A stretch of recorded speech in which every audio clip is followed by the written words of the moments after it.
Assalamu alaikum. How are you all? Hope you all are fit and fine.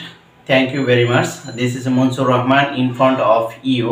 Hello বন্ধুরা, আজকে আমরা তোমাদের জন্য স্পোকেন ইংলিশের জন্য একটি গুরুত্বপূর্ণ ভিডিও নিয়ে এসেছি, যেটা তোমাদের স্পোকেন ইংলিশের জার্নিটাকে খুব সহজ করার জন্য আজকের এই ভিডিওটা তোমাদের জন্য অনেকটাই হেল্পফুল হবে।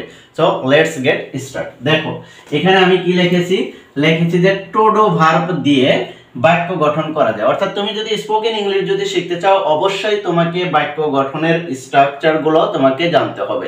বাক্য গঠনের স্ট্রাকচার যদি না জানো, তাহলে তুমি কথা বলতে পারবে না। সো কথা বলতে হলে অবশ্যই তোমাকে বেসিক কিছু বাক্য গঠনের রুলস তোমাকে শিখতে হবে। সেটা দিয়েই আজকে আমরা শুরু করতে যাচ্ছি, যে এইভাবে তোমরা যদি বাক্য গঠন করতে পারো, তাহলে তোমরা খুব সহজেই স্পোকেন ইংলিশটা শিখতে পারবে এবং তোমার স্পোকেন ইংলিশ জার্নির ক্ষেত্রে যে সমস্যা হবে সেগুলো তুমি সলভ করতে পারবে এই ভিডিওটির মাধ্যমে। তাহলে দেখো, যে সাবজেক্ট লিখেছি, টু ডু ভার্ব দিয়েছি, তারপরে present tense, past tense, future tense. অর্থাৎ আমরা যে সারাদিন কথা বলে থাকি, এগুলো এই প্রেজেন্ট টেন্স, পাস্ট টেন্স এবং ফিউচার টেন্সই ব্যবহার করে কথাগুলো বলে থাকি। তাহলে অবশ্যই আমাদেরকে কি করতে হবে? প্রেজেন্ট টেন্স দিয়ে বাক্য গঠন করা শিখতে হবে, পাস্ট টেন্স দিয়ে বাক্য গঠন করা শিখতে হবে, ফিউচার টেন্স দিয়েও বাক্য গঠন করা শিখতে হবে। কারণ আমরা যদি প্রেজেন্ট টেন্স, পাস্ট টেন্স এবং ফিউচার টেন্স দিয়ে যদি বাক্য গঠন না করতে পারি, তাহলে তো কথা বলতে পারবো না। So present tense, past tense এবং ফিউচার টেন্স দিয়ে বাক্য গঠন করা শিখতেই হবে যদি তুমি স্পোকেন ইংলিশটা শিখতে চাও।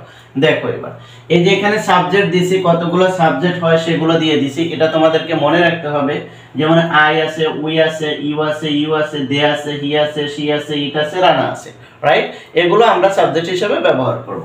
তাহলে দেখো, আমি তোমাদেরকে একটি বাক্য গঠন করে প্র্যাকটিস করাই, তাহলে তোমাদের বোঝাটা অনেকটাই সহজ হবে। দেখো, আই দিলাম, আই গিভ।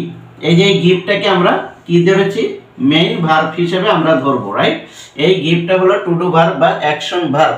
এটাকে দিয়ে আমরা প্রেজেন্ট টেন্স, পাস্ট টেন্স এবং ফিউচার টেন্সের বাক্যগুলো আমরা তৈরি করব। তাহলে একটু দেখো আই গিভ মানে কি? আমি দেই। আই গিভ আমি দেই। তারপর দেখো, উই গিভ আমরা দেই। তারপরে কি? ইউ গিভ তুমি দাও, ইউ গিভ তোমরা দাও, দে গিভ তারা দেয়, হি গিভস। এই যে এখানে ইয়েস বাই ইয়েস হয়েছে, কারণ থার্ড পারসন সিঙ্গুলার, এর কারণে এখানে কি হবে? ইয়েস বাই ইয়েস হবে। এটা একটু মনে রাখবে। তারপর হি গিভস সে দেয়, শি গিভস সে দেয়, ইট গিভস ইহা দেয়, রানা গিভস রানা দেয়। তাহলে এটা আমরা কি করলাম? প্রেজেন্ট টেন্সে তৈরি করলাম। এবার দেখো, আমরা যদি পাস্ট টেন্সে তৈরি করি, তাহলে কেমন হয় বাক্যগুলো?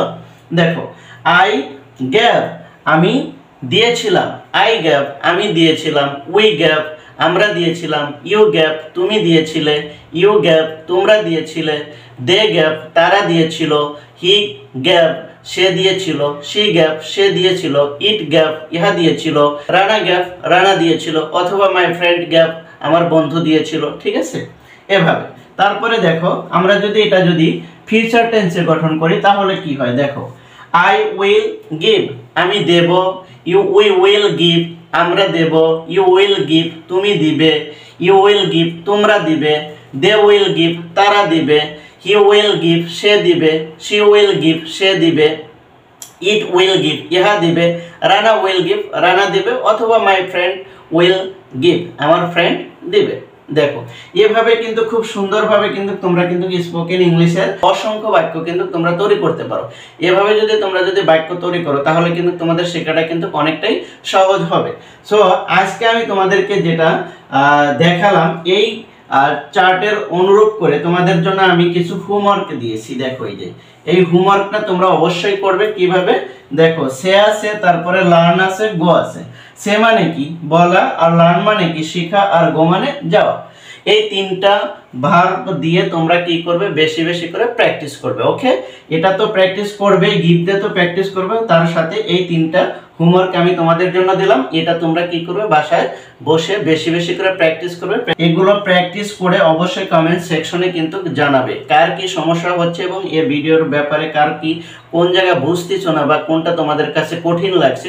অবশ্যই ভিডিওর কমেন্ট সেকশনে জানাবে এবং তোমরা হোমওয়ার্ক করে সেটাও কমেন্ট সেকশনে আমাকে জানাবে। ওকে, আর তোমরা কি ধরনের ভিডিও চাও তা অবশ্যই আমাকে জানাতে পারো।